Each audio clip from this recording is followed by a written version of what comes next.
Hello बच्चों। तो चलिए आज शुरू करते हैं one shot lecture mechanical properties of fluid. हमारा स्टेट बोर्ड सिलेबस में ये सेकंड नंबर का लेसन है। और बच्चों इसे कंपलसरी मार्क्स में वेटेज है 5 मार्क्स का। और विद ऑप्शन में इसको वेटेज है बच्चों 7 मार्क्स का। तो ये 7 मार्क्स आपको मिल जाएंगे। आपको पूरा लेक्चर ये देखना है। हम साथ ही बताएंगे कि कौन से फॉर्मूले इंपॉर्टेंट है जिसपे न्यूमेरिकल्स आने वाले हैं।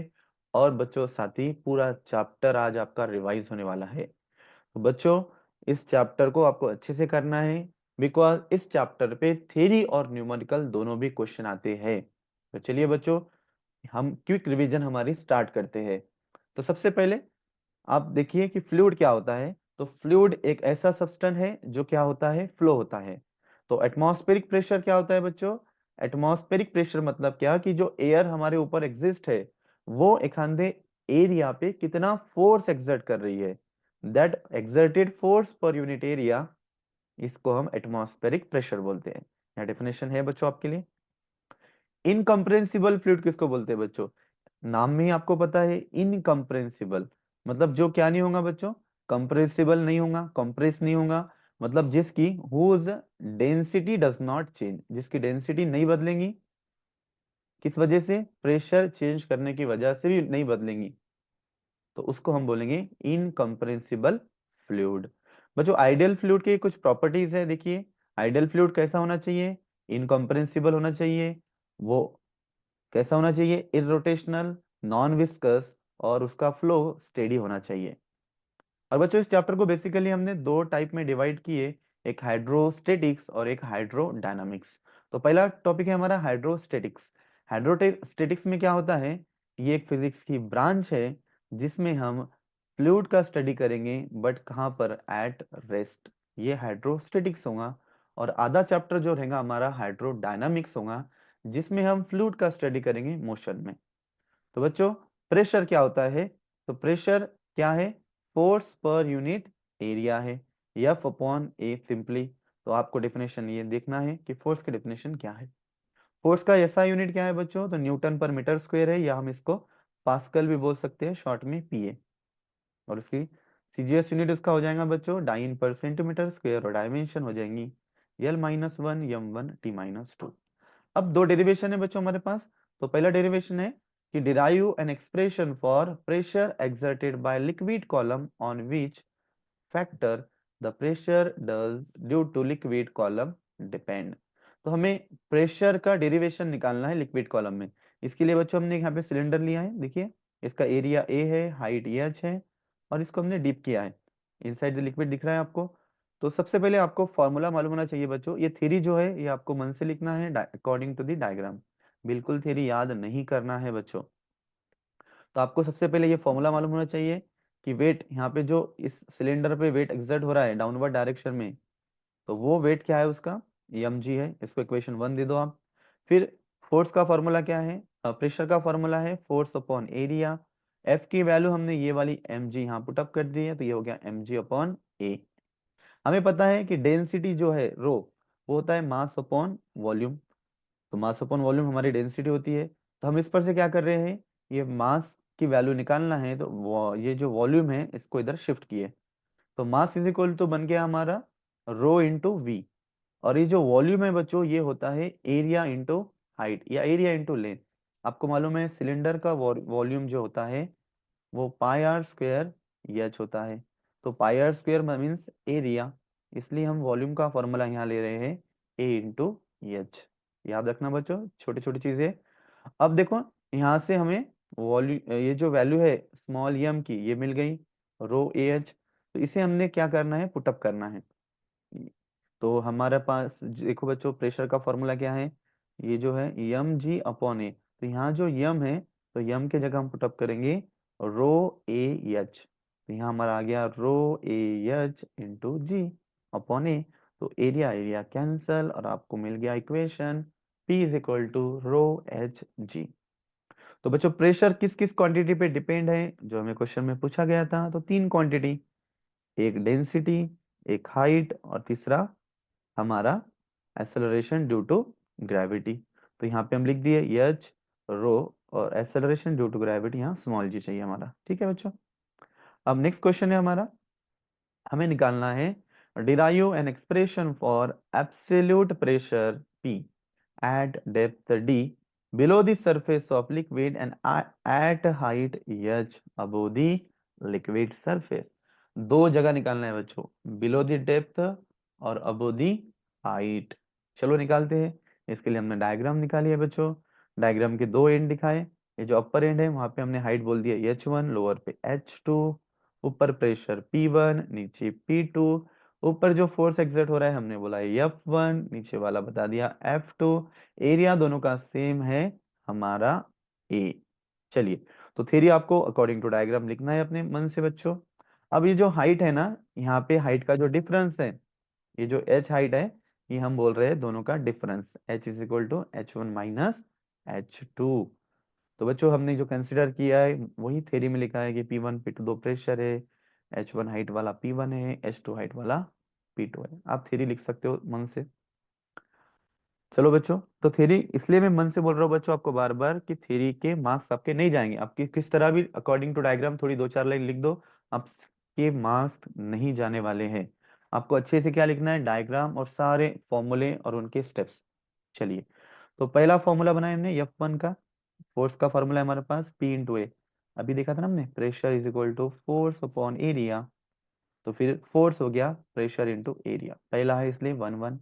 एरिया 1 क्यों नहीं आया बच्चों, क्योंकि एरिया तो दोनों का सेम है, H1 हाइट पे भी और H2 हाइट पे भी। तो चलिए, दूसरा फोर्स हो गया F2 is equal to P2A। हो गया इक्वेशन दो तैयार। वेट क्या है बच्चों, mg। ठीक है, फिर से हमारा डेंसिटी का फॉर्मूला मास अपॉन वॉल्यूम। तो मास क्या हो जाएगा फिर से, डेंसिटी इंटू वॉल्यूम। और हमें पता है वॉल्यूम का फॉर्मूला क्या है, एरिया इंटू हाइट, एरिया। और यहाँ पे हाइट बोले तो दोनों हाइट का हमने डिफरेंस लिया है। अभी ऊपर लिखा था ना H is equal to H1 minus H2। चलिए बच्चों, तो ये जो m की वैल्यू है ये हमें वेट में पुटअप करना है यहाँ पर। तो हमारे पास W आ गया रो ए H1 माइनस H2 जी। तो बच्चों देखिए, अब अकॉर्डिंग टू डायग्राम हमें इक्वेशन लिखना है, तो डायग्राम के अकॉर्डिंग देखिए बच्चों क्या है। नीचे जाने वाले कौन कौन है, देखो F1 नीचे जा रहा है, mg वेट नीचे जा रहा है, और F2 कहाँ एक्ट हो रहा है, ऊपर। तो आपको F1 और ये जो mg है ये डाउनवर्ड दिखाना है, और F2 कहाँ दिखाना है, अपवर्ड। तो दोनों बैलेंस है, इसलिए हम यहाँ लिखने वाले हैं बच्चों, हम क्या लिखेंगे यहाँ पे कि हमारा जो दोनों जो जाने वाले नीचे है कौन कौन था बच्चों, F1 और mg ये दिखा दिए हमने प्लस, और जो ऊपर जाने वाला था अपोजिट डायरेक्शन वाला वो हमने यहाँ दिखा दिए माइनस। ठीक है, तो F1 प्लस mg दोनों नीचे जाने वाले हैं, और माइनस F2 जो ऊपर जाने वाला है इज इक्वल टू हमने 0 लिख दिए। अब देखिए बच्चों आगे क्या है, इनके वैल्यूज पुटअप कर दो। तो F1 की वैल्यू थी हमारी P1A, F2 की वैल्यू क्या थी P2A, और mg की वैल्यू हमने यहाँ निकाले। mg मीन्स बच्चों हमारा वेट। तो ये w की वैल्यू जो है ये यहाँ पे पुटअप कर दिए तीनों वैल्यूज। और अब हमें क्या करना है, तीनों में a कॉमन निकल जाएगा और उधर 0 के डिवाइड में जाएगा तो कैंसिल हो जाएगा, इसलिए तीनों का a कैंसिल कर दिए। और अब बच्चों जो हमारे पास इधर माइनस P2 है, हमने उसको उधर शिफ्ट किए तो वो हो जाएगा प्लस P2। तो P2 इज इक्वल टू हमारे पास बन गया P1 plus row in bracket H1 minus H2 जी। ये हमारा जनरल फार्मूला आ गया बच्चों। अब हमें इसके दो केसेस बनाना है, एक डेप्थ वाला और एक हाइट वाला। तो डेप्थ वाले में बच्चों हमने क्या किए, ये वाले सिलेंडर को ऊपर लेके आए, सरफेस पे टच हो गया H1 हाइट। ठीक है, तो H1 हाइट सरफेस पे टच हो गया, और पहला वाला जो प्रेशर है वो भी सरफेस पे आ गया, इसलिए हम पहला प्रेशर बोलेंगे P0 एटमॉस्फेरिक प्रेशर। ठीक है, और पहली हाइट जो सरफेस पे टच होगी इसलिए वो 0। दूसरी हाइट नीचे है तो हम उसको बोलेंगे डेप्थ D, और दूसरा वाला प्रेशर है हमारा रिजल्टेंट प्रेशर P।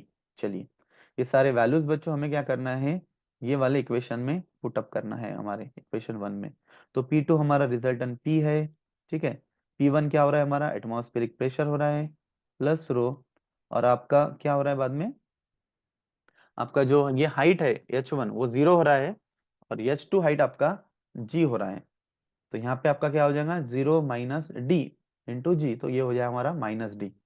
इसलिए हमारा इक्वेशन यहाँ पे आ गया बच्चों, हमने यहाँ पे डायरेक्ट लिख दिया। तो आपको अगर स्टेप फॉलो करने हैं तो आप यहाँ से स्टेप फॉलो करके आ सकते हो बच्चों। तो हमारा P2 रिजल्टेंट प्रेशर P है, ये P0 है, ये रो, और यहाँ H1 आपको 0 लिखना है, माइनस ये D हो गया H2 और ये 0। तो आपका इक्वेशन क्या बन गया, P is equal to P0 minus rho d g. अब देखो बच्चों, ये माइनस रो डी जी उधर जाएगा तो प्लस हो जाएगा, तो हमें क्या मिल जाएगा फिर, हमारा equation P0 is equal to P plus rho d g, ये वाला इक्वेशन मिल जाएगा। ठीक है। अब दूसरी वाली केस देखो बच्चों, अभी हमें निकालना है दूसरी केस, हाइट निकाल दिए, अब डेप्थ निकाले, अब हाइट निकालेंगे। तो इसको ऊपर लेके गए, ऊपर लेने के बाद बच्चों अब देखो एटमॉस्फेयर के कांटेक्ट में कौन आ गया, P2 आ गया और H2 आ गया। तो अब P2 की वैल्यू हमारी होंगी एटमॉस्फेरिक प्रेशर, ये जो P2 है ना, वो हमारा एटमॉस्फेरिक प्रेशर P0 होने वाला है, और H2 हाइट हमारी अब 0 होंगी, और P1 हमारा H हाइट पर का प्रेशर है जो हमें निकालना है। ओके, और H1 हमारा H होगा। ये सारे वैल्यूज आप वो इक्वेशन 1 में पुटअप कर दो बच्चों, तो आपको ये वाला इक्वेशन मिल जाएगा, P0 is equal to P plus rho H g. जो इक्वेशन 1 में ये चारों वैल्यूज पुटअप कर दो, और फिर आपको P इज इक्वल टू मिल जाएगा P0 माइनस रो एच जी, ये वाला इक्वेशन। ठीक है बच्चों, ये वाला हमारा इक्वेशन है, इसमें आपको पुटअप करना है। चलिए आगे, अगला क्वेश्चन देखिए। अगला क्वेश्चन है हमारा गेज प्रेशर। तो गेज प्रेशर क्या होता है, जो एडिशनल टर्म्स आई है, हमने जो डेप वाला डेरिवेशन निकाला है ना, ये जो एडिशनल टर्म आई है P is equal to P0 plus rho d g. P मतलब हमारा resultant pressure, P0 atmospheric pressure, और ये जो एडिशनल प्रेशर आया है इसी को हम गेज प्रेशर बोलते हैं बच्चों। ठीक है, तो ये आपको गेज प्रेशर भी याद रखना है। यहाँ पे इसकी डेफिनेशन है, gauge pressure at a point in a liquid is the difference between the absolute P मतलब एब्सोल्यूट प्रेशर और एटमॉस्फेरिक प्रेशर, दोनों का डिफरेंस P माइनस P0। चलिए, अब बच्चों नेक्स्ट टॉपिक है हमारा हाइड्रोस्टेटिक पैराडॉक्स। हाइड्रोस्टेटिक पैराडॉक्स में देखिए हमने यहाँ पे 4 डिफरेंट शेप लिए हैं। अब देखिए ABCD, इसमें आपको क्या दिख रहा है, डिफरेंट डिफरेंट शेप है, तब भी अगर आप इसमें लिक्विड फिल करोगे तो ये सेम हाइट एक्वायर करेंगे। इसी कंसेप्ट को बोला जाता है हाइड्रोस्टेटिक पैराडॉक्स। तो आपको बच्चों ये डायग्राम बनाना है अगर ये क्वेश्चन एग्जाम में आए, और आपको बाकी थ्योरी जो है ना वो आपको मन से लिखना है बच्चों। एक बार आप ये रीड कर लोगे तो आपको समझ में आएगा। तो बच्चों इसको देख लो, फटाफट रीड कर लो, ज्यादा आपको ये लर्न करना नहीं है, बिल्कुल भी थ्योरेटिकल बेस्ड क्वेश्चन है। मैंने बताया आपको कि मेन कंसेप्ट क्या है उसका बच्चों, कि यहाँ पे क्या हो रहा है कि आप जो वेसल लिए है, यहाँ देखिए बच्चों, यहाँ पे एरिया प्रेशर जो है ना का फॉर्मूला है फोर्स अपॉन एरिया। तो प्रेशर एरिया के साथ इनवर्सली प्रोपोर्शनल होता है, इनवर्सली प्रोपोर्शनल टू एरिया। तो बच्चों जहाँ पे एरिया कम होगा वहाँ प्रेशर ज्यादा, और जहाँ एरिया ज्यादा वहाँ पे प्रेशर कम। तो यहाँ आपको बी सी और डी में प्रेशर डिफरेंस दिखेंगे। तो प्रेशर डिफरेंस दिखने के बाद भी ये वेट इसलिए बैलेंस होगा बच्चों, क्योंकि ये जो ग्लास है इसकी जो वॉल है, यहाँ पे बच्चों इसको हमेशा टेंजेंशियल फोर्स एक्ट होते रहते हैं, और टेंजेंशियल फोर्स के जो कंपोनेंट है, फिर आप उसके दो कंपोनेंट गिराओगे तो वो कंपोनेंट्स क्या करते हैं, इसके हाइट को बैलेंस करते हैं, वेट को बैलेंस करते हैं, ताकि ये सेम हाइट एक्वायर करे। ये मेन कंसेप्ट है। बाकी आप जैसे ये थ्योरी रीड करोगे तो आपको ये सारा समझ में आएगा। एक बार रीड करना है और आपको एग्जाम में लिख के आना है, पूरे मार्क्स आपको मिलेंगे बच्चों। चलिए आगे, तो हमारा नेक्स्ट क्वेश्चन है कि पास्कल लॉ क्या होता है। तो बच्चों पास्कल लॉ एकदम सिंपल सा लॉ है। पास्कल लॉ में आपको याद रखना है कि आप किसी भी एक साइड पे स्मॉल फोर्स अप्लाई कर दो, वो पूरे लिक्विड में, फ्लूइड में इक्वली और अनडिमिनिशली वो पूरे लिक्विड में ट्रांसफर होता है, और साथ ही साथ उसके वॉल तक वो पहुंचता है। इसको हम पास्कल लॉ बोलते हैं। तो पास्कल लॉ वेरीफाई करने के लिए आपको यहाँ पे डायग्राम बनाना है। इसमें यहाँ पे आपको पहला फोर्स, ये जो है आपका एफ है, कितने एरिया पे, A1। तो आपने एरिया डबल कर दिया, ट्वाइस A1, तो फोर्स भी क्या हो गया, डबल हो गया, क्योंकि क्या, फोर्स एरिया के साथ डायरेक्टली प्रोपोर्शनल है। फोर्स एरिया के साथ क्या है, डायरेक्टली प्रोपोर्शनल है। फोर्स का फॉर्मूला है P इंटू ए, प्रेशर इंटू एरिया। तो बच्चों इस पर से हमें समझ में आ गया कि वो डायरेक्टली प्रोपोर्शनल है एरिया के साथ। और यहाँ देखो, यहाँ पे 3 टाइम्स एरिया है तो 3 टाइम्स 4 हो गया। यहाँ हाफ टाइप एरिया है, A1/2 है, तो फोर्स भी हाफ हो गया। चलिए, ये प्रूफ भी करना है आपको, तो ये प्रूफ भी होता है बच्चों, वेरीफाई हो जाता है। जैसे कि प्रेशर एट ए निकाले तो force upon area F/A1, pressure at B निकाले तो twice F1/2 A1, to two cancel, फिर से F/A1 आएगा। पीसी में भी बच्चों सेम F/A1 आएगा, और पीडी में भी सेम F/A1 आएगा। ठीक है, तो ये हो गया बच्चों वेरीफाई हमारा पास्कल लॉ। इसका स्टेटमेंट आपको याद से लर्न करना है बच्चों। ये अब इस रहा इसका स्टेटमेंट, कि pressure applied at any point of an enclosed fluid at rest is transmitted equally and undiminished to every point of the fluid and also on the wall of container, provided the effect of gravity is neglected. Deflected नहीं, यहाँ neglected चाहिए बच्चों, not deflected, neglected. Okay, effect of gravity is neglected. Okay fine.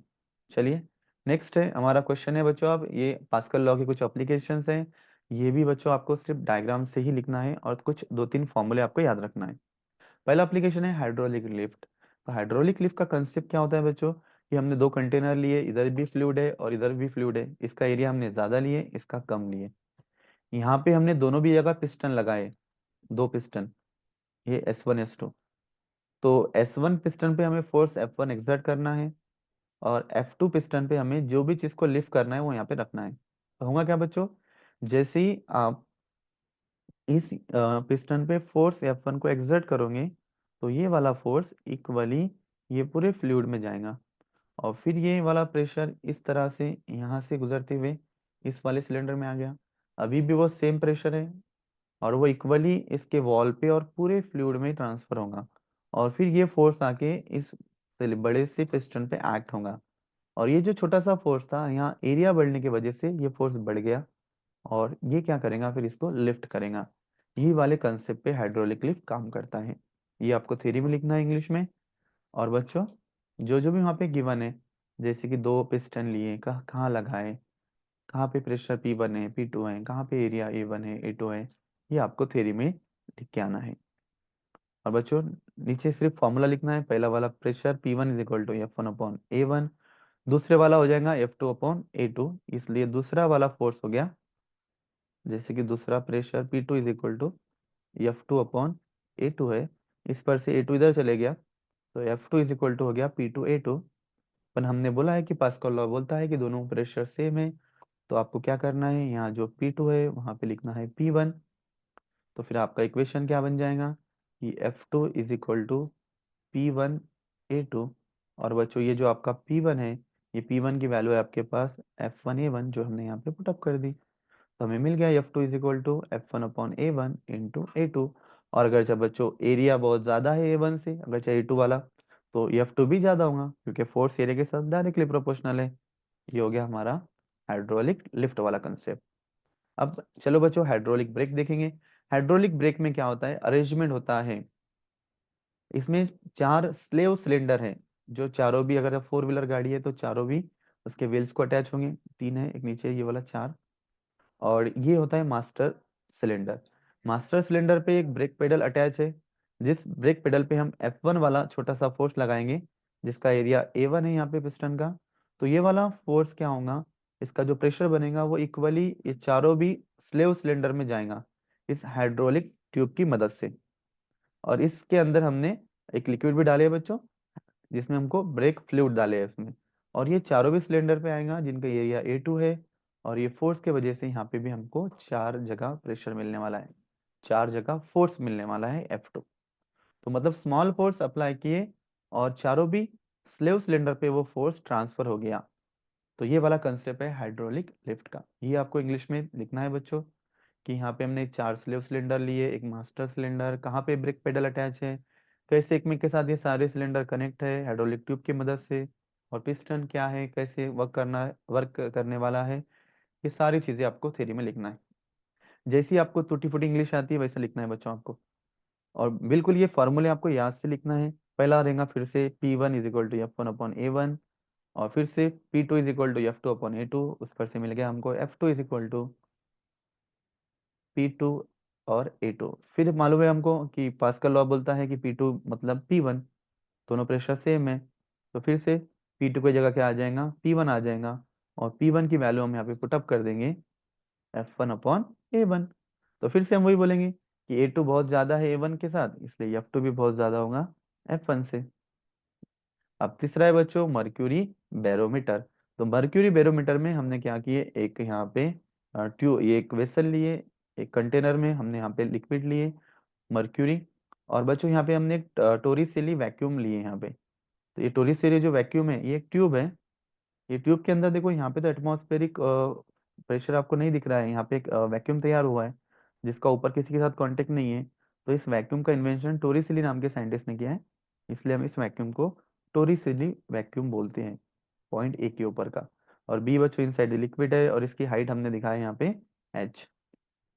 चलिए, तो barometer में हमने क्या किया है, एक यहाँ पे जो आपको ये ट्यूब दिख रही है ना, ये 1 मीटर लेंथ की और 1 सेंटीमीटर डायमीटर वाली ट्यूब है।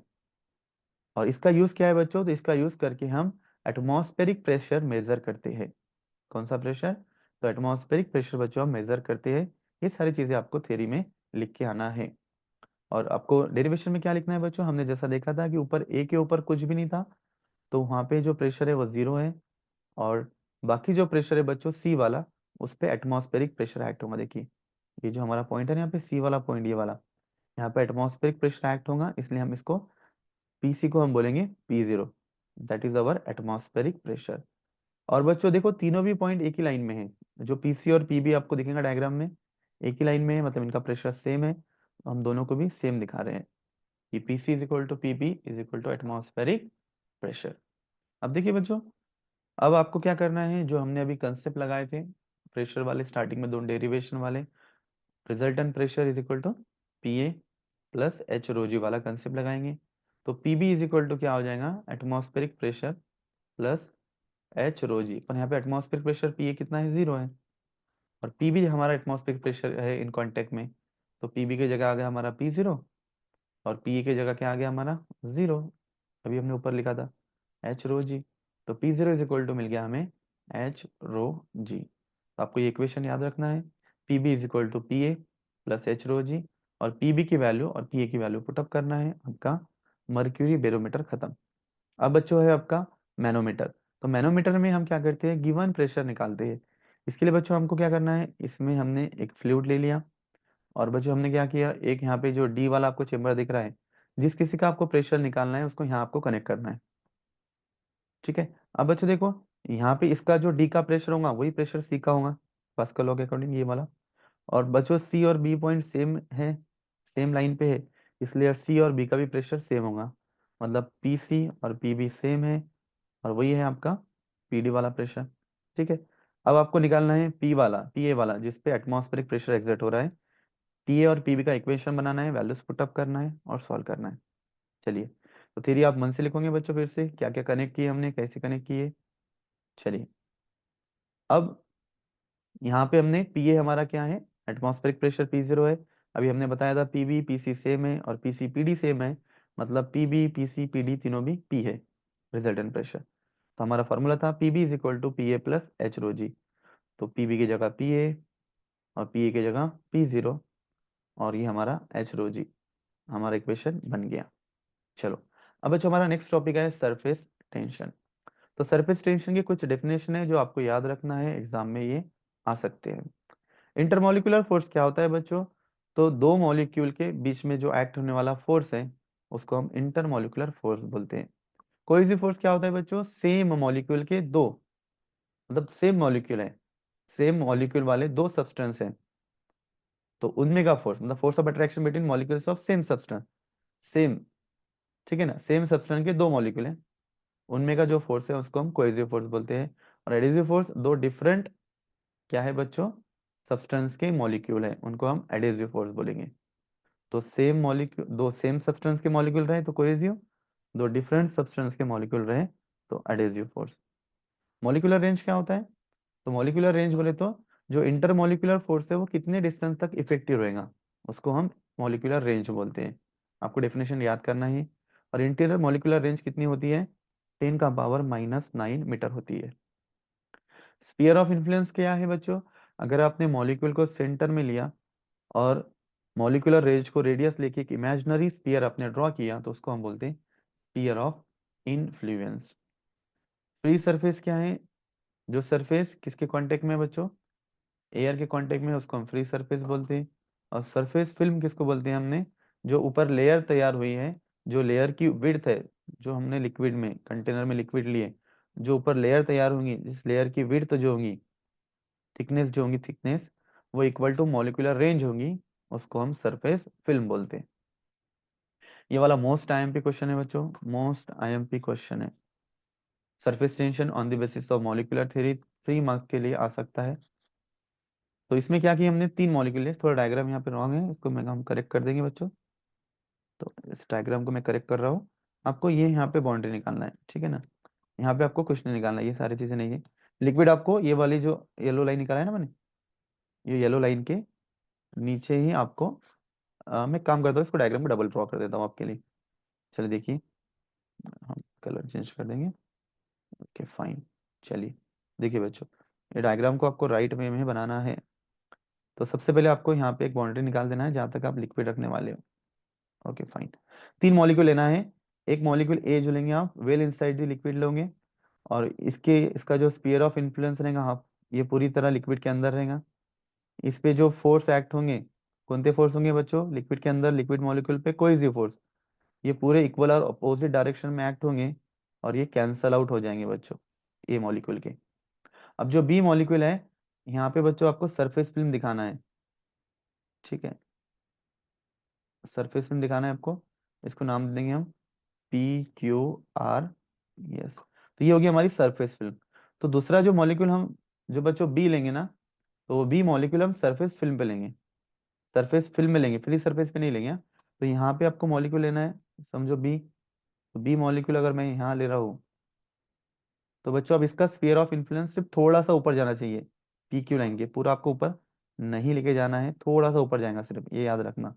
मतलब अब इस पे जो एक्ट होगा, कौन सा फोर्स एक्ट होगा बच्चों, नीचे कोएसिव फोर्स एक्ट होगा, और ऊपर ये जो इतना एरिया ऊपर रहेगा ना, ये वाला ऊपर एरिया, इतना वाला, तो इस एरिया में यहाँ पे एडेसिव फोर्स एक्ट होगा अपवर्ड डायरेक्शन में। पर एडेसिव फोर्स कैसा है बच्चों, कोएसिव फोर्स के कंपैरिजन में बहुत कम है, इसलिए इस मॉलिक्यूल्स को हमारा कोएसिव फोर्स नीचे खींचेगा डाउनवर्ड डायरेक्शन में। ये होगा हमारा बी मॉलिक्यूल। एक सी मॉलिक्यूल आपको पूरा तरह फ्री सरफेस पे दिखाना है। इसका हाफ स्पीयर ऑफ इन्फ्लुएंस ऊपर रहेगा, और हाफ लिक्विड में रहेगा, हाफ ऊपर रहेगा बच्चों, और हाफ इसका स्पीयर ऑफ इन्फ्लुएंस लिक्विड में रहेगा। पर as compare to air molecules, air molecules के कंपैरिजन में लिक्विड मॉलिक्यूल ज्यादा होते हैं, इसलिए यहाँ पे डाउनवर्ड वाला कोएसिव फोर्स ज्यादा होगा एज कम्पेयर टू अपवर्ड वाला एडेसिव फोर्स। तो इस मॉलिक्यूल को भी कोएसिव फोर्स कहाँ खींचेगा बच्चों, नीचे खींचने वाला है। तो हमें क्या पता चल गया कि जो मॉलिक्यूल पूरी तरह लिक्विड के अंदर है, उस पर कोई फोर्स एक्ट नहीं हो रहा है, वो फ्री टू मूव एनीवेयर है। बट जो मॉलिक्यूल फ्री सरफेस पे या सरफेस फिल्म पे है, उन मॉलिक्यूल पे डाउनवर्ड वाला कोएसिव फोर्स एक्ट हो रहा है, जो उनको कहाँ खींच रहा है, नीचे खींच रहा है।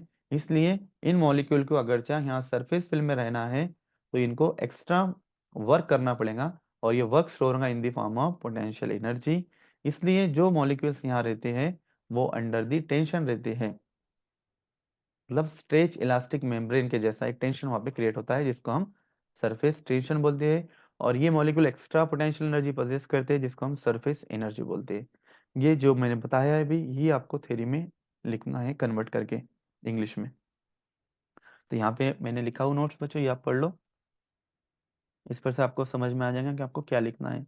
जो मैंने बताया है बच्चों, ये आपको लिखना है, रटना नहीं है, याद नहीं करना है, आपको मन से थ्योरी लिख के आना है, ठीक है। तो ये अच्छे से लिख लो। एक स्टूडेंट की नोट से बच्चों मेरी थोड़े स्पेलिंग मिस्टेक हो सकते हैं यहाँ पे, आप उतना चेक कर लेना। चलिए, नेक्स्ट है बच्चों, आपको सरफेस टेंशन की डेफिनेशन भी यहाँ पे याद करना है। सरफेस टेंशन की डेफिनेशन क्या है, तो देखिए, सरफेस टेंशन की डेफिनेशन हमको याद करना है कि क्या है, the tangential force acting per unit length on both sides of imaginary line drawn on the free surface of liquid. Formula है F upon L, T is equal to F upon L. इसका unit dimension भी याद रख लो बच्चों, MCQ आ सकता है। Unit है Newton पर मीटर, सीजीएस है डाइन पर सेंटीमीटर, और डायमेंशन है M1 L0 T-2। अब देखिए सरफेस एनर्जी, तो सरफेस एनर्जी की डेफिनेशन भी याद कर लो बच्चों, the extra energy of molecule on the surface layer of liquid is called surface energy. ये बहुत बार एग्जाम में क्वेश्चन आया है बच्चों, 2 मार्क के लिए, रिलेशन बिटवीन सरफेस टेंशन और सरफेस एनर्जी। चलिए, तो इसके लिए हम एक डायग्राम ड्रॉ करेंगे। पहले हम क्या करेंगे, एक हमने यहाँ पे एक रेक्टेंगुलर हमको फ्रेम लेना है बच्चों, एक रेक्टेंगुलर फ्रेम लेंगे हम। ओके फाइन, ये हमारी होगी ABCD, एक रेक्टेंगुलर फ्रेम हो गई। हमको क्या करना है बच्चों, इसको सोप सॉल्यूशन में एक वायर की फ्रेम बनाए ABCD, इसको हमको सोप सॉल्यूशन में क्या करना है, डीप करना है। तो सोप सॉल्यूशन में आप इसको डीप करोगे और बाहर निकालोगे तो इसके ऊपर यहाँ पे सोप फिल्म इस तरह की फॉर्म हो जाएंगी। हो गई। अब क्या करना है, हमको क्या करना है, ये जो वायर यहाँ पे है ये हमको मूवेबल लगाना है। ये जो CD वायर है मूवेबल है। अब हमें क्या करना है, इसको आउटसाइड खींचना है इधर। ठीक है, आउटसाइड इसको हम खींचेंगे बच्चों, इसका डिस्प्लेसमेंट करेंगे हम खींच के इधर DX के साथ इधर खींचेंगे। तो तो इधर जो फोर्स से हम खींच रहे हैं बच्चों, तो सरफेस टेंशन वाला भी फोर्स, हर लिक्विड क्या करता है, अपना एरिया मिनिमाइज करने का सोचता है। तो इसलिए बच्चों ये भी हमारा एरिया मिनिमाइज करने का सोचेगा, इसलिए इसके अपोजिट डायरेक्शन में यहाँ पे फोर्स एक्ट करेगा। ठीक है, तो ये जो फोर्स हो रहा है अगेंस्ट, हम फोर्स इंटू डिस्प्लेसमेंट कर रहे हैं, तो फोर्स इंटू डिस्प्लेसमेंट क्या होता है, हमारा वर्क होता है। तो बच्चों यहाँ पे वर्क हो जाएगा, तो वही आपको थ्योरी में लिखना है। थ्योरी में आप पहले ये जो हमने डिस्कस किए थे वो वाले पॉइंट लिखेंगे आप मन से। आगे हमारे को एक चीज याद रखना है बच्चों कि सरफेस टेंशन का फॉर्मूला T=F/L होता है, बट जब भी आपको सोप सॉल्यूशन रहा तो ये लेंथ आपको डबल लेना है, इतनी चीज याद रख लेना। तो T=F/2L आ गया, फिर ट्वाइस इधर शिफ्ट कर दो तो F=2L/T आ गया। फिर हम क्या कर रहे हैं बच्चों, हमने जैसे आपको पता है कि CD को जैसे हमने पुल किए थे तो उस पे फोर्स एक्सर्ट हुआ था, और हमने फोर्स इंटू डिस्प्लेसमेंट क्या बोला था, वर्क। तो फोर्स इंटू डिस्प्लेसमेंट क्या हो गया, वर्क। फोर्स की वैल्यू अभी निकाले हमने, T × 2L × dx। और बच्चों ये 2L × dx ये होता है एरिया ऑफ द रेक्टेंगल। तो हमने 2L × dx की जगह क्या लिख देना है, dA। तो हमें क्या मिल जाएगा फिर, DW आपको मिल जाएगा, यहाँ पे क्या आ जाएगा, यहाँ आ जाएगा T × TA। तो आपको मिल जाएगा DW = T × dA। ठीक है, तो और वर्क डन हमेशा बच्चों काय में स्टोर होता है, in the form of potential energy में। तो सरफेस एनर्जी लिखेंगे हम इस वर्क की जगह, फिर ये वर्क की जगह आ गया हमारी सरफेस एनर्जी, यहाँ पे इक्वल टू का साइन चाहिए, तो वर्क की जगह आ गया आपका surface energy E।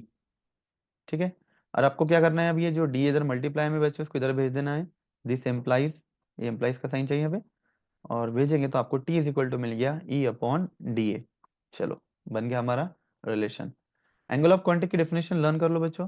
Angle of contact क्या होता है, एंगल ऑफ कांटेक्ट क्या है, एक एंगल है between liquid and solid surface, जो हम कैसे डिफाइन करते हैं कि एक एंगल बना जो काय में बना between the tangent drawn to the free surface of liquid and surface of solid at the point of contact measured within the liquid। इसकी कुछ कैरेक्टरिस्टिक्स है, अब दो भी याद रख लोगे तो बहुत सफिशिएंट है, क्योंकि 3 मार्क के लिए क्वेश्चन नहीं आने वाला है। तो एंगल ऑफ कांटेक्ट क्या, जो गिवन लिक्विड सॉलिड पेयर के लिए वो कांस्टेंट होता है, और जो एंगल ऑफ कांटेक्ट है वो नेचर ऑफ लिक्विड पे डिपेंड करता है। ठीक है, इस तरह के आप 2 पॉइंट याद रख लो। आगे चलो बच्चों, अब आपको ये वाला क्वेश्चन देखना है, ये क्वेश्चन 4 मार्क के लिए भी आ सकता है, या 2 मार्क के लिए इनके डायग्राम भी पूछ सकते हैं, या इस 4 में से 2 केस भी आपको पूछ सकते हैं। तो डायग्राम काफी सिंपल है, बस दिखने के लिए हार्ड है बच्चों। Explain why free surface of some liquid in contact with solid is not horizontal. मतलब इन्होंने पूछा है कि जो लिक्विड है, मतलब free surface of some liquid, कुछ लिक्विड का जो फ्री सरफेस है वो हॉरिजॉन्टल नहीं रहता है, कभी वो इस तरह कॉनकेव हो जाएगा, कभी कॉन्वेक्स हो जाएगा, ऐसा क्यों होता है, वो हमें यहाँ पे 4 मार्क के लिए एक्सप्लेन करना है ये वाला क्वेश्चन। या फिर इस तरह पूछेंगे, एक्सप्लेन फॉर्मेशन ऑफ कब कॉनकेव बनता है और कब कॉन्वेक्स बनता है, ये 3 मार्क के लिए आ सकता है, या ये भी 4 मार्क के लिए आ सकता है आपको। ठीक है ना, या फिर कॉनकेव वाली और या कॉन्वेक्स वाली डायग्राम भी पूछ सकते हैं। तो आपको याद रखना है कि कॉनकेव कौन से लिक्विड में बनता है, वो लिक्विड का नाम याद रखना है, कभी कभी वो लिक्विड के नाम से डायग्राम पूछते हैं बच्चों, तो अब अभी हम देखेंगे। तो सबसे पहले हम यहाँ पे एक जनरल डायग्राम निकाल दिए, यहाँ पे देखिए इधर सॉलिड सरफेस है, इधर नीचे लिक्विड है, यहाँ पे एयर है, और ये मॉलिक्यूल यहाँ पे है ए। अब इसका स्पीयर ऑफ इन्फ्लुएंस देखो आप, हाफ वाला पार्ट जो दिख रहा है आपको ये वाला, ये सॉलिड के कांटेक्ट में है, इसलिए इसका एडिसिव फोर्स हो गया लिक्विड मॉलिक्यूल का सॉलिड के साथ। तो डिफरेंट मॉलिक्यूल हो गए इसलिए कौन सा फोर्स, एडिसिव फोर्स सॉलिड में। अब लिक्विड का लिक्विड में कोहेसिव फोर्स डाउनवर्ड, और इसका एयर के साथ ये भी एडिसिव फोर्स होगा, अपन एयर मॉलिक्यूल बहुत कम है इसलिए उसको हम निगलेक्ट करते हैं। यहाँ पे इसका इस पे वेट भी एक्ट होगा डाउनवर्ड डायरेक्शन पर, और मॉलिक्यूल का वेट भी क्या है, कम है, इसलिए वो भी हम निगलेक्ट करेंगे। तो ये जो सारी चीजें मैंने भी बताया हूँ ये आपको थ्योरी में लिखना है। ठीक है, अब बच्चों यहाँ पे केसेस है, पहली केस है एंगल ऑफ कांटेक्ट एक्यूट रहेगा। एंगल ऑफ कांटेक्ट एक्यूट कब रहता है? जब एंगल 90 से कम रहता है, 90 डिग्री से कम होगा जब एंगल, तब उसको एक्यूट एंगल बोलते हैं। और इसी में हमारा कॉनकेव शेप बनने वाला है बच्चों। चलिए, इसके लिए हमने क्या किया बच्चों, लिक्विड लिए हमने यहाँ पे, तो इस लिक्विड में हमने इसको डुबा दिए। अब आपको यहाँ पे ये पता होना चाहिए कि यहाँ पे हम कौन सा लिक्विड लेने वाले हैं। तो यहाँ पे हम केरोसिन लेंगे बच्चों, ठीक है। तो केरोसिन ग्लास वाला हो गया हमारा पहला केस, इसके अंदर मॉलिक्यूल ए है। तो यहाँ पे क्या होगा, ये इसके अंदर पार्शियली वेट करेगा, ठीक है ना। तो पार्शियली वेट करने की वजह से ये नीचे गया बच्चों। नीचे जाने के बाद ये मॉलिक्यूल का जो आपको दिख रहा है, इसमें क्या होगा कि इसमें मैक्सिमम जो पोर्शन है आपका, वो कौन सा वाला फोर्स है आपका, एडिसिव फोर्स है, जो इधर एक्ट होगा। और कोहेसिव फोर्स लिक्विड में इधर एक्ट हो जाएगा। अब रिजल्टेंट फोर्स देखो, रिजल्टेंट फोर्स कहाँ ज्यादा है। तो रिजल्टेंट फोर्स कहाँ ज्यादा आपको लग रहा है बच्चों, वो लग रहा है आपको इधर सॉलिड, सॉलिड के अंदर। तो सॉलिड में हमारा रिजल्टेंट फोर्स आ गया फिर। और रिजल्टेंट फोर्स को आपको 90 डिग्री में एक टेंजेंट बनाना है, जो कि हमारा काय में आया, लिक्विड के अंदर। तो ये टेंजेंट के पास से ये वाला जो वर्टिकल लाइन है, ये वाला जो एंगल है, इसको हम एंगल ऑफ कांटेक्ट बोलते हैं। तो हमें दिख रहा है ये 90 से कम है, इसलिए हमारा एंगल ऑफ कांटेक्ट क्या हो गया, एक्यूट हो गया। यहाँ पे एडिसिव फोर्स ज्यादा है as compare to the cohesive force, ठीक है। ये पॉइंट आपको लिखना है। इसलिए रिजल्टेंट वेक्टर कहाँ गया, सॉलिड के अंदर गया। अगर कोहेसिव फोर्स ज्यादा होता तो रिजल्टेंट फोर्स लिक्विड के अंदर जाता, ठीक है। तो ये वाला एक्सपेरिमेंट, इसका एग्जांपल क्या है, केरोसिन ग्लास है, शेप क्या आएगा बच्चों, कॉन केव आएगा, ठीक है। ये सारे पॉइंट्स आपको इसमें लिखना है, ठीक है। चलिए, दूसरा वाला है कि ऑब्ट्यूस एंगल, मतलब एंगल जब 90 से ज्यादा होगा बच्चों, तब उसको हम ऑब्ट्यूस एंगल बोलेंगे। और ये कॉन्वेक्स शेप तैयार करेगा। यहाँ पे हमारा जो एग्जांपल होगा बच्चों, वो होगा मर्क्यूरी ग्लास। तो हमने यहाँ पे लिक्विड मॉलिक्यूल दिए। अब ये इसमें वेट नहीं होगा, वेट नहीं होगा बच्चों, तो ये मॉलिक्यूल्स जो है ना, वो कहाँ जाएगा, वो ऊपर जाएगा। तो ये ऊपर गया तो किसके कांटेक्ट में आ गया, ये आ गया, ये मतलब यहाँ पे कॉनकेव शेप तैयार करेगा इस तरह का, सॉरी, इस तरह का कॉनकेव शेप तैयार करेगा। तो ये मॉलिक्यूल अंदर आ गया, लिक्विड के कांटेक्ट में आ गया। और जो पहला था ना, वो इस तरह से ऊपर जाएगा। जब इसको वेट करेगा ना, तो ये ऊपर जाएगा, तो ये इस तरह से शेप बनाएगा, ठीक है ना। ये ऊपर जाएगा, ये ऊपर जाएगा, इसलिए ऊपर गया, ठीक है। और यहाँ पे क्या आएगा, ये नीचे आएगा, नीचे आ गया। तो अब ये ज्यादा किसके कांटेक्ट में आ गया, लिक्विड के कांटेक्ट में आ गया। तो सॉलिड में इसका एडिसिव फोर्स, लिक्विड में कोहेसिव फोर्स। और रिजल्टेंट फोर्स, ये लिक्विड में आने की वजह से लिक्विड के अंदर दिखाना है हमको रिजल्टेंट फोर्स। और रिजल्टेंट फोर्स को 90 डिग्री के एंगल में हमको एक टेंजेंट बनाना है, ये बना दिया हमने। अब टेंजेंट का देखो एंगल ऑफ वर्टिकल लाइन से ये 90 से ज्यादा हो गया थीटा, इसलिए हम बोलेंगे कि ये एंगल ऑफ कांटेक्ट जो है ना, वो ऑब्ट्यूस है, जो कॉन्वेक्स शेप बनाएगा हमारा, ओके। और यहाँ पे कौन सा फोर्स ज्यादा है, कोहेसिव फोर्स ज्यादा है, इसलिए रिजल्टेंट फोर्स लिक्विड के अंदर है, ओके। और एग्जाम्पल क्या है इसका, मर्क्यूरी ग्लास है। अब देखिए बच्चों आगे, अभी आपको देखना है जीरो एंगल ऑफ कांटेक्ट कब रहेगा, जब आप प्योर वाटर लेंगे तो पूरी तरह इसके अंदर वेट हो जाएगा, और ये मॉलिक्यूल एकदम से ऊपर चले जाएगा। और एकदम से ऊपर जाने की वजह से अब इस पे सिर्फ रिजल्टेंट फोर्स कौन सा एक्ट होगा, adhesive force, cohesive force act नहीं होगा। इसलिए जिस डायरेक्शन में रिजल्टेंट फोर्स है, उसी डायरेक्शन में हमारा एडिसिव फोर्स है। और आपका जो टेंजेंट है वो इस तरह आ जाएगा, और टेंजेंट वर्टिकल लाइन पे आने की वजह से एंगल ऑफ कांटेक्ट जीरो हो जाएगा। तो आपको यहाँ लिखना है, कोहेसिव फोर्स जीरो है, एडिसिव फोर्स ही रिजल्टेंट फोर्स है, एंगल ऑफ कांटेक्ट जीरो है। और example pure water, clean glass. चलिए आगे। अब बच्चों अगला क्वेश्चन है, ये जो आपको छोटे छोटे क्वेश्चन एग्जाम में पूछ सकते हैं कि why is the surface tension of paints and lubricant oil kept लो।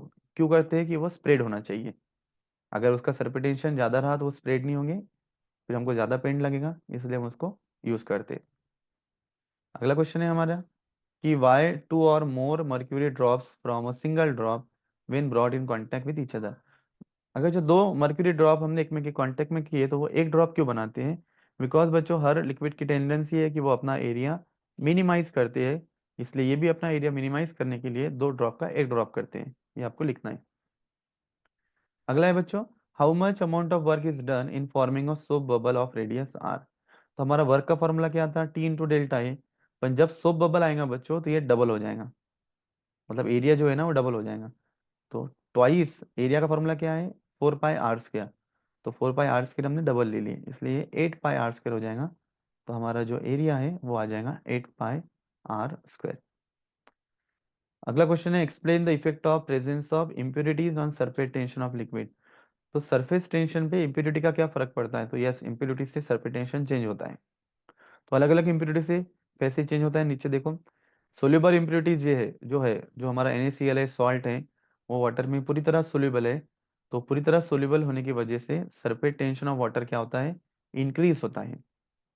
और जो हमारी पार्शली सोल्यूबल इम्प्योरिटीज है, तो पार्शली सोल्यूबल जैसे कि हमारा डिटर्जेंट है, फिनॉल है, तो ये पार्टली सोल्यूबल होने की वजह से सरफेस टेंशन डिक्रीज होता है। और जो इनसोल्यूबल इम्प्योरिटीज है हमारी, तो इनसोल्यूबल इम्प्योरिटीज की वजह से भी सरफेस टेंशन डिक्रीज होता है। ये आपको लिखना है पॉइंट्स। अगला है हमारा टॉपिक कि टेम्परेचर का सरफेस टेंशन पे क्या इम्पैक्ट गिरता है, तो यस गिरता है। जैसे आप टेम्परेचर को इंक्रीज करोगे, सरफेस टेंशन डिक्रीज होगा। ये भी आपको लिखना है। सिर्फ बच्चों इसमें भी एक आपको पर्टिकुलर एक केस याद रखना है कि जो मोल्टन आपका ये होगा कैडमियम या मोल्टन कॉपर होगा, ये जो यहाँ पे दिया है आपको, in case of molten copper या कैडमियम, उसमें सरफेस टेंशन क्या होगा, इंक्रीज होगा टेम्परेचर के साथ, बाकी सारे केसेस में डिक्रीज होगा। अगला देखो बच्चों, हमें कंडीशंस दी है कि जब लिक्विड ड्रॉप फॉर्म होता है प्लेन सरफेस पे, तो वो ड्रॉप बनेगा या वो स्प्रेड होगा, उसकी कंडीशन के लिए हमें ये अगला क्वेश्चन है। तो उसके लिए बच्चों देखो, लिक्विड है यहाँ पे बताया हमने, और यहाँ पे हमने 3 टेंशन दिखा दिए, T1 T2 T3।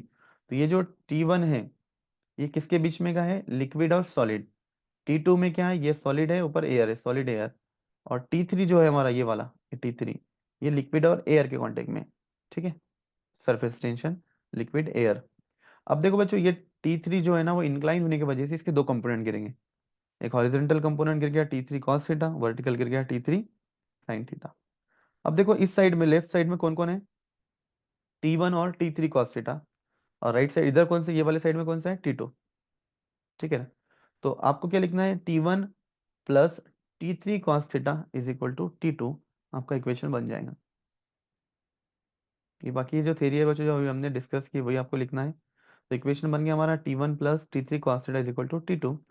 T1 इधर गया तो माइनस T1 हो गया, और T3 जो मल्टीप्लाई में इधर आ गया डिवाइड में। थोड़ा फास्ट ले रहा हूँ बच्चों की रिवीजन है, बाकी हम इस पे आपको जो है ऑलरेडी हमने अच्छे से डिस्कस किए हैं। ये सिर्फ फास्ट वाला रिवीजन कर रहे हैं, और अगर आपको कुछ प्रॉब्लम होगा तो आप कमेंट जरूर करना। चलिए आगे। तो पहली केस है बच्चों, अगर T2 ज्यादा है T1 से, तो T2 ज्यादा है तो ये पॉजिटिव आएगा। ठीक है, और T2 माइनस T1 कम है T3 से, मतलब ऊपर की वैल्यू कम है नीचे की ज्यादा है, तो जो आंसर आएगा वो 1 से कम आएगा। अगर किसी का न्यूमरेटर ज्यादा है डिनोमिनेटर से, तो उसकी वैल्यू जो है वो 1 से कम आएंगी। और cos थीटा की वैल्यू आपको पता है कि 1 से कम ही होती है, 1 से ज्यादा ही नहीं, -1 से 1 के बीच में ही है, तो ये वैलिड है, इसलिए cos थीटा पॉजिटिव आएगा। ठीक है, और शेप कॉनकेव रहेगा। अब देखो दूसरी केस क्या बोल रहे हैं, दूसरी केस में ये बोल रहे हैं कि अगर T1 ज्यादा है T2 से, अगर T1 ज्यादा है तो अब तो ये माइनस आ जाएगा, तो इसलिए ये cos थीटा निगेटिव आएगा, और एंगल ऑफ कांटेक्ट क्या हो जाएगा, ऑब्ट्यूस हो जाएगा। ठीक है, तीसरी वाली केस बोल रहे हैं कि दोनों सेम है, T2 माइनस T1, मतलब न्यूमरेटर और डिनोमिनेटर सेम है, तो दोनों कैंसिल हो जाएंगे, आंसर 1 आएगा। और कौन से कॉस के एंगल की वैल्यू 1 है, तो 0 की, तो इसलिए यहाँ पे एंगल ऑफ कांटेक्ट 0 हो जाएगा। इस तरह आप केसेस बना सकते हो। चौथी केस बताई है कि T2 माइनस T1, मतलब न्यूमरेटर डिनोमिनेटर से ज्यादा है। अगर बच्चों न्यूमरेटर ज्यादा है तो आंसर 1 से ज्यादा आएगा, जो कि पॉसिबल नहीं है, क्योंकि कॉस की वैल्यू 1 से ज्यादा है ही नहीं, इसलिए ये इम्पॉसिबल है। इसलिए अब क्या होगा, वो ड्रॉप वो बनेगा नहीं, अब वो स्प्रेड हो जाएगा। ये चौथी केस में ड्रॉप नहीं बनेगा, स्प्रेड होगा। ठीक है, ये कुछ हमारे ये जो है बच्चों एंगल ऑफ कांटेक्ट है, जो आपको याद रखना है इन पेयर्स के लिए, ध्यान में कुछ आया तो। प्योर वाटर क्लीन ग्लास के लिए 0 है, इस तरह से आपको ये देखना है। चलिए अगला क्वेश्चन है हमारा, explain the excess pressure across a free surface of liquid. तो एक्सेस प्रेशर हमारा फ्री सरफेस के अक्रॉस कितना होगा, वो एक्सेस प्रेशर का हमको डेरिवेशन बनाना है। चलिए, अब बच्चों देखो यहाँ पे प्लेन सरफेस है, पहली वाली केस केस जो है प्लेन लिक्विड सरफेस। तो प्लेन लिक्विड सरफेस है, तो यहाँ पे क्या हो रहा है, दोनों साइड में जो टेंशन एक्ट हो रहा है हमारा, ये Ft। तो इसको बच्चों कोई दूसरा फोर्स अपोज ही नहीं कर रहा है, ठीक है ना। जो Fa वाला फोर्स है, देखो यहाँ पे Fa भी डाउनवर्ड फोर्स है due to the atmospheric pressure, जिसको डाउनवर्ड एक्ट कर रहा है। और एक मॉलिक्यूल है बी वाला, जो इनसाइड द लिक्विड है, और उस पे जो भी बच्चों रिजल्टेंट फोर्स एक्ट हो रहा है, if the force free surface of liquid is plane, the resultant force due to surface tension Ft on the molecule B is zero। इसलिए उस पर फोर्स एक्ट ही नहीं हो रहा है, रिजल्टेंट फोर्स प्लेन सरफेस होने की वजह से, इसलिए ये प्लेन रहेगा, इसमें कोई एक्ट नहीं होगा, एक्सेस प्रेशर नहीं आएगा। एक्सेस प्रेशर कब आएगा बच्चों? जब कॉन्वेक्स या कॉनकेव शेप रहेगा। अब देखो यहाँ पे कॉन्वेक्स शेप बनाए, क्यों बनाए ये शेप? ये एक्सेस प्रेशर की वजह से बना है। तो आपको याद रखना है कि ये जो इस कॉनकेव साइड वाला प्रेशर है, अंदर वाला, ये ज्यादा रहेगा एज कम्पेयर टू ऊपर वाला, इसलिए इसका इस तरह का शेप बना है। तो यहाँ पे एक्सेस प्रेशर है, ठीक है। तो वही आपको लिखना है। और इस साइड में बता दो आप किस साइड का प्रेशर ज्यादा है, तो ए साइड का ज्यादा है। मैं आपको बता रहा हूँ कि जिधर कॉनकेव ज्यादा है उधर प्रेशर ज्यादा है, ठीक है ना। इसलिए यहाँ पे भी एक्सेस प्रेशर है, इसलिए यहाँ पे भी एक कॉनकेव शेप बन गया है। इसकी आपको थ्योरी लिखना है मन से। अब बच्चों ये मोस्ट आईएमपी क्वेश्चन है, लैपलास लॉ, या फिर इसको हम बोलते हैं expression for excess pressure inside the liquid drop. Expression है बच्चों, ऊपर का एक्सप्रेशन नहीं था। तो ये लैपलास लॉ या फिर इस तरह भी क्वेश्चन पूछ सकता है, मोस्ट आईएमपी क्वेश्चन है इस साल के लिए। तो चलिए देखते हैं। इसमें हमने क्या किया है, एक हमने स्पीयर लिया, स्पेरिकल मेम्ब्रेन। आपको पता है अब इस साइड अंदर वाले साइड ज्यादा प्रेशर है, ठीक है, और बाहर वाले साइड को प्रेशर कैसा रहेगा? कम रहेगा, ठीक है। इसको हम P1 बोलते हैं, इसको हम P0 बोलते हैं, ओके, या P बोल दो आप इसको। तो जो पहले की रेडियस है R है, और जो नया वाला ऐड किया हमने उसका जो है ना, कितने से, जो ये पहला है ये ब्लो हुआ विद एटमॉस्फेरिक, तो कितना हुआ? डी डेल्टा आर से बड़ा। तो अब नई रेडियस आ गई आर प्लस डेल्टा आर, ठीक है, दो रेडियस होगी। तो दो एरिया होगी, पहला ओरिजिनल जो था स्पीयर उसका एरिया A1 समझो, और अभी जो ब्लो होके जो दूसरा एरिया आया उसका एरिया समझो A2, ठीक है। अब ये वैल्यूज बनाने हैं हमको सबसे पहले। तो पी आई इनसाइड वाला प्रेशर ज्यादा है आउटसाइड से, तो पी आई इनसाइड वाला ये आई है, और पी ओ आउटसाइड वाला। तो एक्सेस प्रेशर क्या हो गया फिर? P I minus P O. तो दोनों एरिया का डिफरेंस लेना है, A2 माइनस A1। तो एरिया का फॉर्मूला होता है 4 पाई r स्क्वायर। दूसरे एरिया की radius r plus delta are है, उसका स्क्वायर किए, और पहले एरिया की रेडियस r है तो उसका r स्क्वायर किए। यहाँ पे आपको a प्लस बी का होल स्क्वायर का फॉर्मूला लगाना है। तो वो क्या हो जाएगा? ए स्क्वायर मतलब R square plus twice R delta R plus delta R square, ठीक है। और इधर जो है हमारा 4 pi r square as it is था, पर इसमें का 4 पाई हमने क्या कर दिया? कॉमन निकाल दिए, ठीक है, कॉमन निकाल दिए। तो अब ये आर स्क्वायर इस आर स्क्वायर के साथ कैंसिल हो गया, फिर से 4 पाई अंदर मल्टीप्लाई कर दिए, तो 4 × 2 8 पाई r delta R plus 4 pi delta R square. अब ये टर्म आपको निगलेक्ट करना है बच्चों। क्यों करना है निगलेक्ट? क्योंकि डेल्टा आर की वैल्यू बहुत स्मॉल है, कम है, इसलिए उसके हाइयर जो पावर्स होंगे वो हम निगलेक्ट करेंगे। तो हमारे पास डेल्टा ए आ गया सिर्फ 8 पाई r डेल्टा आर। तो वर्क का फॉर्मूला हमारे पास है T × डेल्टा ए। दो वर्क के फॉर्मूले यूज करना है बच्चों आपको डेरिवेशन बनाने के लिए। पहला हमको करना है T × delta A. Delta A की वैल्यू यहाँ पे पुटअप कर दी है, पहला इक्वेशन। दूसरा वर्क का फॉर्मूला होता है फोर्स इंटू डिस्प्लेसमेंट, और फोर्स का फॉर्मूला होता है प्रेशर इंटू एरिया। तो प्रेशर कितना है हमारे पास? ये प्रेशर है हमारे पास, excess pressure P I minus P O, into हमारे पास फोर्स इंटू एरिया हमारा A1। A1 एरिया क्या है? 4 पाई r स्क्वायर। तो अब W में क्या करो? F की वैल्यू पुटअप कर दो, ये वाली 4 PI - PO into 4 pi r square into delta R. ये हो गया हमारा दूसरा इक्वेशन। दोनों की LHS सेम है, इसलिए RHS सेम दिखा दो। और बच्चों ये क्या हो गया फिर? दोनों साइड सेम दिखाई, तो ये पाई कैंसिल हो गया, एक R कैंसिल हो गया, ठीक है, डेल्टा आर कैंसिल हो गया, इधर बच गया T, और यहाँ का ये 4, 4 × 1 = 4, 4 × 2 = 8, तो ये बच गया 2T। और इज इक्वल टू यहाँ क्या बचा? PI - PO, और ये एक R बचा यहाँ आर स्क्वायर में से, इंटू आर। चलो, तो एक्सेस प्रेशर क्या हो जाएगा फिर हमारा? Excess pressure PI - PO is equal to हो जाएगा, ये आर नीचे जाएगा, 2T/R। ये हो गया नॉर्मल बबल के लिए। जब बच्चों सोप बबल होगा, तो in case of soap bubble आपको इतना याद रखना है कि 2T की जगह क्या आएगा? सिर्फ 4T आएगा, बाकी सेम। ठीक है, आगे चलो।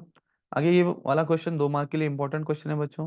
What is capillarity, give some application. ठीक है, तो कैपिलरी क्या होता है, डेफिनेशन देखो, तो फिनोमिना ऑफ राइज और fall of liquid level inside a capillary tube when it is deep in liquid is called capillarity. इसके एप्लीकेशंस है, देखो कोई भी 2 एप्लीकेशन अब याद रख लो अच्छे से। Oil rises up the wick of lamp, water rises up the, दिखा इन रॉक, दिखा आपको, sap and water rise up to the top most leaves of the trees, और ये लास्ट वाला देखो ब्लोटिंग पेपर वाला। आगे चलो, आगे क्वेश्चन है हमारा, explain the fall of liquid level in case of mercury in glass capillary. क्यों फॉल होता है, या फिर एक क्वेश्चन ये भी आ सकता है कि क्यों राइज होता है। तो पहला फॉल वाला है मर्क्यूरी में, तो फॉल होगा या राइज होगा, ये प्रेशर डिफरेंस की वजह से होता है। तो देखिए, मर्क्यूरी है, तो मर्क्यूरी होने की वजह से बच्चों ये क्या करेगा, आपका शेप कौन सा ये एक्वायर करेगा, आपको इतना पता होना चाहिए, बाकी एकदम इजी हो जाएगा फिर ये हमारे लिए। मर्क्यूरी है, तो मर्क्यूरी की होने की वजह से ये यहाँ पे कॉन्वेक्स शेप बनाएगा। आपको पता है कॉनकेव साइड का अंदर का प्रेशर ज्यादा है, तो यहाँ पे आपको पता चल गया कि बी का प्रेशर ज्यादा है ए से। ठीक है, इक्वेशन आपको याद रखना है, थ्री ऑफ वन से लिख सकते हो, बी का ज्यादा है। अब देखो सी और ए दोनों एटमॉस्फेयर में, इसलिए इन दोनों का प्रेशर सेम है, पी ए और पी सी। अब सी और डी पॉइंट देखो बच्चों, ये दोनों भी हॉरिजॉन्टल लेवल के अक्रॉस में सेम है, इसलिए पीसी और पीडी भी सेम हो गया। अब ये पीसी पीसी सेम है, इसलिए पीडी इज इक्वल टू हम क्या लिख सकते हैं, पीए। ठीक है ना, क्योंकि पीसी की जगह हम क्या लिख सकते हैं, पीडी। हो गया। अब देखो यहाँ पे हमको पता चला कि जो पीबी है वो पीए से ज्यादा है।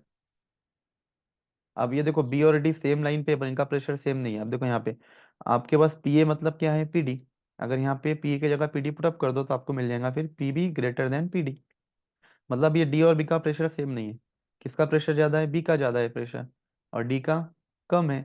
अब ज्यादा प्रेशर है तो वो हमेशा कम करने की कोशिश करेगा, इसलिए इसमें का जो लिक्विड है वो बाहर आने आएगा, ताकि वो प्रेशर को क्या करे, बैलेंस करे। इसलिए इसकी लेवल क्या होंगी, वो फॉल होंगी, राइज नहीं होंगी। अब देखो ये अच्छे से आपको यहाँ नीचे दिखा दिया है, मैंने थोड़ा फास्ट बात, देखो अभी पढ़ लो, ये सारी चीजें आपको लिखना है। दिखा आपको, पीबी का प्रेशर पीए से ज्यादा है, मैंने बताया था, ये अंदर है, तो पहले वाला पॉइंट। उसके बाद पीए और पीसी सेम है, दोनों में एटमॉस्फेरिक प्रेशर है। उसके बाद ये वाला देखो, पीसी और पीडी सेम हॉरिजॉन्टल लेवल पे है, इसलिए सी और डी का प्रेशर सेम है। देखा, सी और डी का, और सी की जगह ए है इसलिए ए आ गया। अगर पीबी पीए से ज्यादा है, तो पीए बोले तो क्या है, पीडी, इसलिए पीबी पीडी से ज्यादा है, इसलिए वो अंदर से जो लिक्विड है वो बाहर आएगा, और उसकी लेवल क्या होंगी, फॉल होंगी। ये डायग्राम निकालना है आपको अगली नेक्स्ट वाली, और उसमें फॉल होते दिखाना है, ये लिक्विड नहीं दिखाना है आपको यहाँ पे, ये नहीं दिखाना है, ये फॉल हो गया। ठीक है, अब ये क्वेश्चन अगर चाहे आपको बच्चों इस तरह आ गया कि आपको पूछा है कि राइज कब होंगी। ठीक है, राइज, तो राइज में आपको क्या करना है, शेप बनाना है कॉनकेव। ठीक है ना, अब यहाँ पे केरोसिन वगैरह आएगा जो कॉनकेव शेप बनाएगा। अब आप बता दो किसका प्रेशर ज्यादा है, जो कॉनकेव साइड में है उसका ज्यादा रहेगा। यहाँ पे पीए का ज्यादा है किससे, पीबी से। फिर आपको लिखना है कि पीए और पीसी एटमॉस्फेरिक प्रेशर है, तो दोनों का प्रेशर सेम है। सी और डी हॉरिजॉन्टल लेवल के क्रॉस में, इसलिए इनका भी सेम है, मतलब पीसी और पीडी सेम है। ये पीसी सेम, तो पीए और पीडी भी सेम हो गए, यहाँ पे आ गया पीडी। तो हम पीए की जगह क्या लिखेंगे, हम पीडी लिखेंगे, तो हमारा हो गया पीडी ग्रेटर देन पीबी। अब देखो पीडी जो है, मतलब बाहर का जो प्रेशर है वो अंदर के प्रेशर से ज्यादा है, तो बाहर का ज्यादा है, इसलिए ज्यादा प्रेशर से वो कम प्रेशर की तरफ जाएगा, तो अब लिक्विड बाहर से अंदर जाएगा, इसलिए इसकी लेवल क्या होंगी, राइज होंगी। देखिए हम इस तरह इसकी लेवल राइज होते हुए आपको दिखाना है। हो गए वाले क्वेश्चन। अब देखो बच्चों, नेक्स्ट वाला है आपका, आपको एक्सप्रेशन बनाना है, राइज कितने, राइज कितने हाइट से वो ऊपर गया, वो हाइट निकालना है। इसके 2 मेथड है, एक प्रेशर डिफरेंस मेथड से निकाल सकते हैं हम, और एक फोर्स वाली मेथड से भी निकाल सकते हैं हम। तो पहली मेथड है हमारी प्रेशर डिफरेंस वाली, जो हमको हाइट निकालना है, ये राइज हुआ तो इसके लिए बच्चों हमने कैपिलरी लिया जिसकी रेडियस आर है, उसके हमने लिक्विड फिलअप कर दिया। देखो यहाँ पे हमने एंगल ऑफ कांटेक्ट निकाल दिया, थीटा। ठीक है, ये वाला भी एंगल कितना है, थीटा है। तो इसकी रेडियस जो है हमने आर दिखाई बच्चों, देखो। ओके, और ये वाला जो डिस्टेंस है ये हमारा कैपिटल आर है। ओके, फाइन, चलिए। अब देखो यहाँ पे आपको क्या करना है, आपको सिंपली पहले फॉर्मूला यूज करना है हमारा, जो हमने लैपलास लॉ में बनाया था एक्सिस प्रेशर वाला। क्या फॉर्मूला बनाया था हमने, P इज इक्वल टू